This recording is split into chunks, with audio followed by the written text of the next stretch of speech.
આજના વિડીયોમાં એવા ઉપયોગી આઈડિયા શેર કર્યા છે કે તમારા ઘણા બધા કામ પણ સરળ થશે, તમારો કિંમતી સમય અને મહેનત પણ બચશે। તો ચાલો વિડીયોને સ્ટાર્ટ કરી। આપણે વાળ સુકાવવા માટે હેર ડ્રાયર વાપરીએ ને તો તેનો વાયર છે ને એમ રાખી દઈએ તો આપણને ક્યારેક નુકસાન થઈ જાય, વાયર તૂટી જાય, તો તેને છે ને આ રીતે ઓર્ગેનાઇઝ કરીને તમે રાખશો ને તો ખૂબ જ આપણે ઓછી જગ્યામાં ક્યાંય પણ તમે રાખી શકશો, કબાટમાં કે ક્યાંય પણ, અને તમે આ રીતે ટીંગાળી પણ શકો છો। આ રીતે આપણે પહેલાં લાંબુ વાયર રાખવાનું ને ત્યાર પછી તેની ઉપર આ રીતે આટા લગાવી દેવાના અને તેનું જે આપણે પ્લગ છે ને તેને આ રીતે આપણે વાયરની અંદર કરી નાખવાનું। જો આ રીતે નાખી દેવાનું, પરોવી દેવાનું, તો આ રીતે આપણે ટીંગાળીને બાથરૂમમાં રાખી શકાય, તો તરત મળી પણ જશે અને ખરાબ પણ નહીં થાય, તમારે ઘણા ટાઈમ સુધી રહેશે આ રીતે।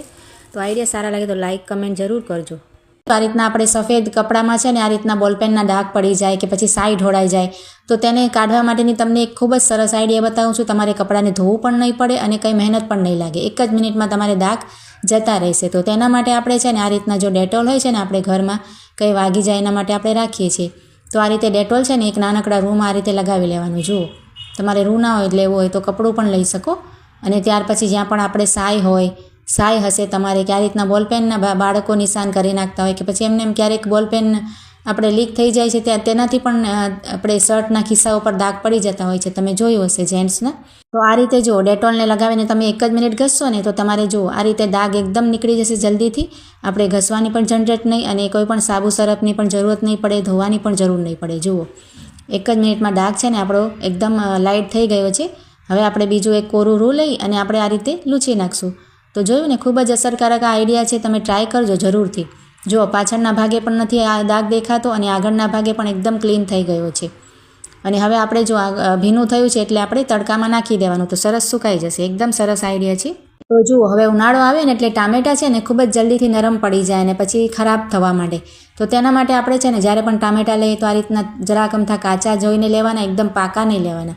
અને ત્યાર પછી આપણે શું કરશું કે આ રીતના જો સેલો ટેપ આવે છે ને તે આપણે લઈ લઈશું અને તેનો એક મોટો પીસ કટ કરી અને ત્યાર પછી એના નાના નાના પીસ કરી લેવાના। જો આ રીતે નાનકડા પીસ આપણે જેટલા પણ ટામેટાં હોય ને એ રીતે કરી લેવાના, અને તેનો જે આ ડીટિયાવાળો ઉપરનો ભાગ હોય છે ને ત્યાંથી ટામેટું સડવાની શરૂઆત થાય, તો એની ઉપર આપણે આ રીતે છે ને ટેપ ચોંટાડી દેવાની। જુઓ, એનું આખું કવર કરી લેવાનું આપણે, અને ત્યાર પછી આપણે છે ને પેપર બેગ આવે છે ને કાગળના કવરમાં જ આપણે ટામેટાં રાખવાના, તો તમારે ટામેટાં એવા ને એવા ઘણા દિવસ સુધી 15-20 દિવસ સુધી ખરાબ નહીં થાય। જુઓ, ખૂબ જ સરસ આઈડિયા છે।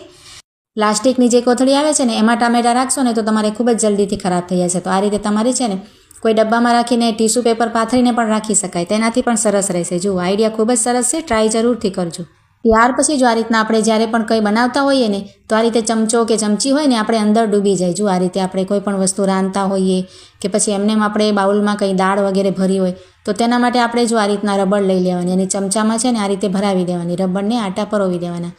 તમારે મોટો ચમચો હશે ને તેમાં પણ તમે કરી શકશો, અહીંયા મેં નાની ચમચીમાં તમને આઈડિયા બતાવ્યો છે। તો આ રીતે જો આપણે કંઈ પણ પ્રોબ્લેમ ના થાય, ચમચો અંદર પણ નહીં જાય અને ખૂબ જ સરસ રહેશે। જો આ રીતે ધોયેલું આપણે સ્વચ્છ લેવાનું રબડ, એટલે વાંધો ન આવે। જુઓ, તો તમે ગમે એટલું પણ આ રીતે રાખશો ને તો ઉપર જ રહેશે, એકદમ સરસ આઈડિયા છે। ત્યાર પછી જો આ રીતના આપણે પેન્ટને છે ને આ રીતે હેંગરમાં નાખવું હોય ને તો શું થાય કે આપણે એમને આ રીતના ઘડી કરી અને આ રીતે નાખતા હોઈએ। જુઓ, પણ ક્યારેક શું થાય કે આ રીતે હેંગરમાં આપણે ટીંગાડ્યા હોય ને કબાટમાં કપડાં, તો શું થાય કે હેંગર જે સ્ટીલનું હોય ને તો તેમાંથી પેન્ટ લસરીને પડી જતી હોય છે, તમે જોયું હશે। તો તેના માટે આપણે છે ને આ રીતે નાખવાની। જુઓ, આપણે ડાયરેક્ટ નથી નાખવાની, આ રીતે પહેલાં એક છેડો તેનો પેન્ટનો લેવાનો અને જે પેન્ટ છે ને તેને પછી આ રીતના ફોલ્ડ કરવાની। જુઓ, તમે વિડીયોમાં જોશો એટલે તમને સમજાઈ જશે, આ રીતે ફોલ્ડ કરવાની અને ત્યાર પછી બીજો છેડો આપણે નાખવાનો।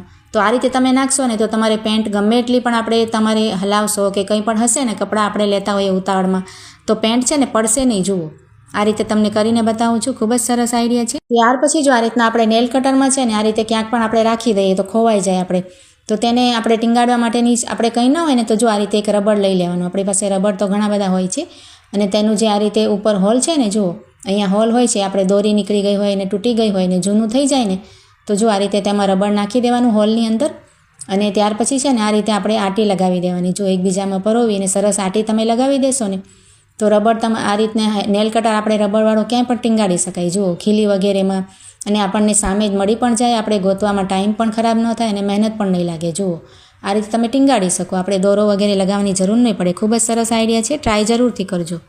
ત્યાર પછી જો આ રીતના આપણે મુસાફરીમાં ક્યાંય પણ બહાર જઈએ ને તો આ રીતના આપણે સાબુ લેવાનું હોય, પણ આ સાબુ આપણે આખું લઈએ ને તો શું થાય કે આપણે હાથ ધોઈએ તો ભીનું થાય, અને તેને કોથળીમાં કે કોઈ પણ વસ્તુમાં રાખીએ તો ભીનું તો થાય જ અને આપણે બધો બેગમાં કપડાં વગેરે ભીવાના થવાની પણ બીક રહેશે.